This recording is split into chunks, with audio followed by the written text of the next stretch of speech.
Okay, all right. We're in the post-election time, and I don't know about you, but it's stressful and intense, and it's hard to see ourselves so divided as a country. Um, and I don't know about you, but sometimes I find it hard to talk to people, across the political spectrum or about, these political issues. And so I'm going to,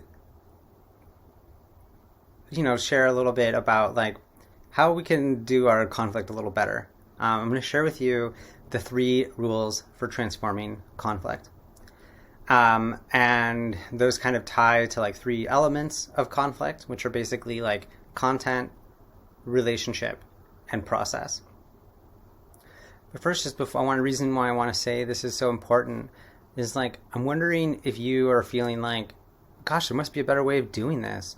Like, wow, we must have a better way of dealing with our political and social issues. And the answer is, yeah, we do. We have way better ways. And if you're excited about trying to improve our system, like, let's talk about it. I have a lot of great ideas. I have great teams that I'm working with. I'd be happy to help you with that. You can get that at duncanautry.com. But I think that, my sense is that most people agree right now that this process is crummy, hard earned, and it's generally, it's been holding together for a long time, but we can do better. So let's talk about it. So how do we improve our conflicts? So first thing we want to do is think about content. What are we talking about? So the first rule of transforming conflict is it's probably not about what it's about. Oftentimes, we're like focusing on one thing, but actually we're talking about something else. A great example of this is when we're talking about, do we want Donald Trump or Joe Biden to be president? That's not what we're actually talking about. What we're talking about is what direction do we want this country to go in? How do we want to make the best United States of America for us and for future generations? How are we going to do that? It's a great question. How can we improve? How can we do better? How can we, continue to do the things we like? That's the question we're trying to ask. So figuring out like what is the core fundamental question and making sure that that's what you're talking about is like way more effective. So one way you can do this when you're in any kind of conflict process is just trying to find out like what is your highest common denominator? What is something that you can all agree that like, yes, that's something we want to do. That's the thing we're trying to figure out. That's the question we're trying to answer. Now, if you can figure out, if you're in a conflict and you can figure out like what is the question that you're trying to answer and come to an agreement about what that question is that you're trying to answer, you are halfway there. I kid you not. This is a huge step. So often we don't even know what the content of our conflict is. Right? We're just getting into the accusations, the defensiveness, and so forth like that, and like figuring out like what is the actual content. Now, once you've figured out the content, do you have the same information about that content? Can you find sources of information that you can agree with? Can you swap sources of information? It's going to be really helpful. Just make sure you've read the same news articles, you're reading the same data, that you like have the same understanding of what the data means. That is really helpful. And then also, it's helpful to actually focus on something. So once you've decided that the choice is not necessarily Donald Trump or Joe Biden, and you're actually deciding, okay, let's actually talk about how we want to deal with the legacy of the Civil War and slavery. Or maybe you want to talk about healthcare. Or maybe you want to deal with the best way to deal with COVID. That's great. And you can focus on that conversation instead of like mixing in all the other pieces, because then you'll just get distracted. Maybe you need to dial in even more, right? Like specifically, on a specific topic. So just making sure that you're focused and you know what the focus is.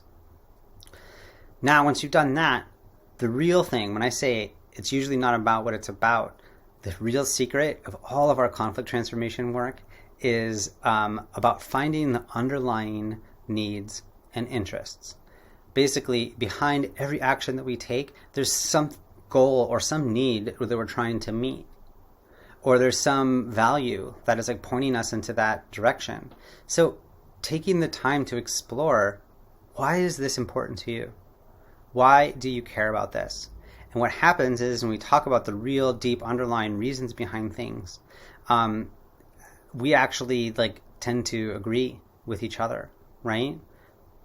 So you might say like, the reason I really care about this or that political issue is because I want to make sure that my children have all the opportunities that they could have growing up. Now, people get that. That's something we can relate to. I want to make sure that I'm healthy. I want to make sure that my family is safe. I want to make sure that I get a good education. Or I want to make sure that I can like be out in the streets and know that I'm going to be safe. Like, what are those things? And why do we care about them? So that's like a really deep thing. And honestly, I'll make sure there's a link here for a list of universal human needs. You can actually go and see, like, find something on that list. Like, what is the universal human need that we're trying to get to? And then from there, it's usually a lot easier to figure out, like, well, what are the different ways we can get these needs met? So, content. Figure out what it's actually about and come to agreement on that. Good first move. The second rule of transforming conflict is whoever is involved in the conflict is going to have to be involved in the solution. It's not going to work any other way. Now, we talked in the last video about like decreasing diversity as a way of solving conflict. We do this a lot. It's really common for people who agree with each other, mostly, to come up with a really great plan about how they're going to fix all the problems, and then they go tell the other group, hey, we've come up with a solution, and they weren't included in the process, and they don't care about your solution. They don't want to hear it. So if you want to actually come up with a solution that's going to work for them, you're going to have to work together on it. Now, you might say, well, that's hard. Yeah, it is. Like, some of that is challenging. But if you are trying to make any kind of important decision, trying to ask, like, well, who cares about this that's not here? And then ask, why are they not here? And just remember that them not being included is not sustainable. It is going to undermine whatever solution you're trying to come up with. So, so maybe you say, well, the reason they're not here is because they're mean, or we always fight when we come together. Great. That's how we know that we're in conflict. And right now, that tone is dialed up so high in this country. So we're not surprised about that. So your next step then, if you want to actually really make a change, is to work on building that relationship. So one thing you can just do to start with is just affirming that you're in relationship. If you're in conflict with someone, then that means you're in relationship with them. And I challenge you, like, when you're thinking about this, like, can you think about any conflict that you had with someone who you were not in relationship with? Now, maybe there's like a car accident and you like are yelling at someone, you never actually met them before or something like that.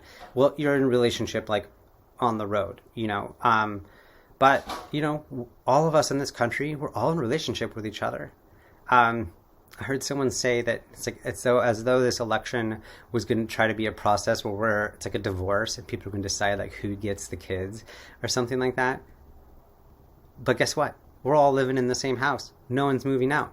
Everyone gets the kids. We all get to be here, So like everyone has to be able to work on this together. So just trying to find like some of that common connection is really helpful. Just being able to name like, hey, I know that you care about the course of this country and I care about the course of this country. Let's just remember that. You can also just do great relationship building things like eating food together, going to a movie, going on a hike. Like there's different ways that we can actually just be human together and build that relationship and find that common humanity. If you can't recognize the dignity of another person and their right to be here and their right to be an American or their right to be, on this planet with their own feelings and fears, like, then there's some work to do there. So work on that. Try to remember just to affirm the other person's existence. And then you can like start then talking about the content again. Now, I just want to say a couple little caveats here. So sometimes, like, it's not obviously going to work for us to get like a group of Proud Boys and a group of people in like the Black Lives Matter movement and like get them together to figure out what policing in this country is going to look like. Like, they're probably not ready to talk to each other. So two things you can do as you're trying to like expand your inclusion of like your process. One is do it incrementally. Like, what's the next group of people that we can talk to? Or even just like being able to play with the diversity within your own movement. You know, honestly, within the Democrats or the Republicans, there's a huge spectrum of division.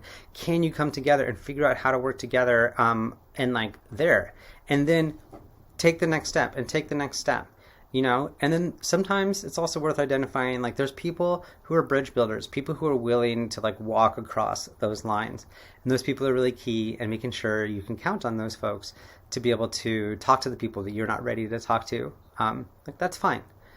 But do remember that the relationship is important, and like whoever is not included in the process is gonna, they're gonna include themselves on their own terms. You know, if you exclude someone, they're gonna come back and they're gonna like take their, you know, resistance or try to undermine whatever solution you have. Yeah. So you maybe noticed that I said there were 3 rules of conflict.